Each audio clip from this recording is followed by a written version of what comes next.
Vous n'étiez peut-être pas là, mais le 28 janvier 1986 et le 1er février 2003, la NASA a perdu quelques 14 astronautes dans l'explosion de deux navettes spatiales, Challenger en 86 pour la mission STS-51L, 45 secondes après le décollage, et Columbia en 2003 pour la mission STS-107 lors de sa rentrée atmosphérique.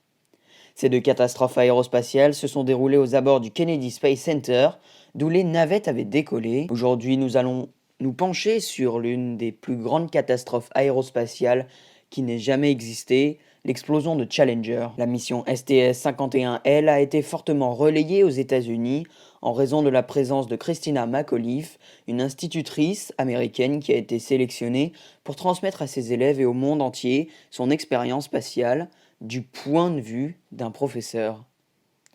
À 11h38 heure locale, sous un froid de janvier, Challenger décolle du pas de tir LC-39 pour sa 10e mission. Tout semble nominal, Houston valide la procédure de retournement, ce qui permet à la navette d'augmenter sa vitesse du fait qu'elle traverse la couche la plus épaisse de l'atmosphère. La poussée des moteurs est alors de 104%. Le DDO, pour directeur des opérations, ordonne donc à l'équipage de la navette d'augmenter la poussée des moteurs pour arriver en orbite, ce qui est tout à fait normal. Juste après cette manipulation, la navette explosa, une grosse boule de feu se forma, surmontée de deux traînées de fumée. Il s'agissait des deux boosters, alors incontrôlables. Houston ordonna donc l'autodestruction des boosters, évitant que ces derniers foncent vers la Terre, ce qui aurait provoqué la mort de plusieurs personnes et la destruction des environs du site de choc. La question que l'on peut se poser, c'est qu'est-ce qui est à l'origine de ce terrible accident et pourquoi ce 28 janvier, annoncé comme un jour de gloire, s'est transformé en une journée funeste. La défaillance d'un joint du propulseur d'appoint à poudre droit, adjacent au réservoir externe de la navette, en raison du froid, provoqua un départ de flamme. La contraction de ce dernier laissa fuiter l'hydrogène, ce qui provoqua un départ de flamme. En quelques secondes, le feu endommagea le réservoir principal rempli d'hydrogène.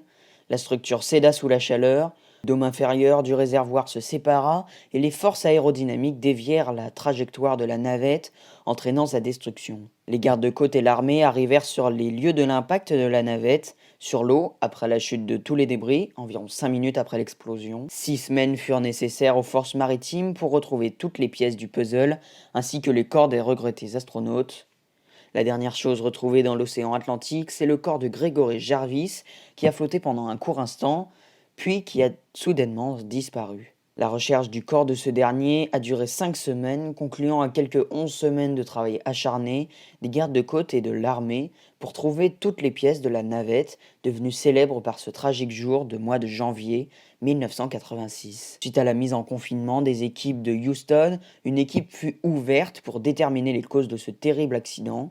Une équipe fut créée, nommée la Commission Rogers, constituée principalement de William P. Rogers, ancien secrétaire d'État sous l'ex-président Nixon, accompagné de Neil Armstrong, célèbre astronaute qui est, comme vous le savez, le premier homme à marcher sur la Lune. Je parlerai de la Commission Rogers et de la suite de l'affaire dans une vidéo dédiée à ce drame, mais maintenant vous savez pourquoi la navette Challenger a explosé. Une dernière petite chose, depuis le crash de Challenger et de Columbia, que l'on va voir dans quelques jours, un parc a été construit et un hommage a lieu tous les ans à Titusville, la ville la plus proche du Kennedy Space Center. Voilà, j'espère que cette petite histoire vous a plu. N'hésitez pas à liker, commenter, à vous abonner. Je vous souhaite une bonne soirée. Je vous dis à bientôt. Ciao.